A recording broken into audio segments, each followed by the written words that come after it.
Hello, I'm Owen Brown. I will be showing you guys how to get an equation from 4 coordinate points on a graphing calculator.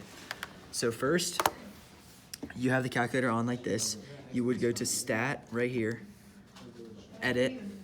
So you press Enter, or you can press 1, doesn't matter.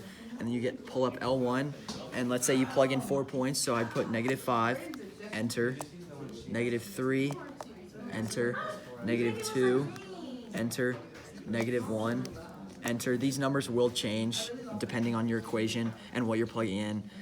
And then to get the y's, or to put the y's in the calculator, you get your chart, you press the right arrow key right here, and then you move, and then you put -10, Enter, 2, Enter, 5, Enter, 6, Enter.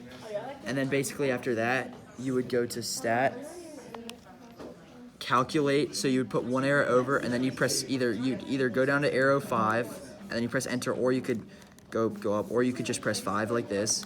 And I'm gonna do that. And then you just press Enter 4 times, 1, 2, 3, 4, and then another Enter for calculate it. And then you get your A, which is -1, and then you get your B, which is -2, and C, which is 5. So you know C is the y-intercept, which is 5. So your equation should be -x² plus, actually it should be -2x plus 5.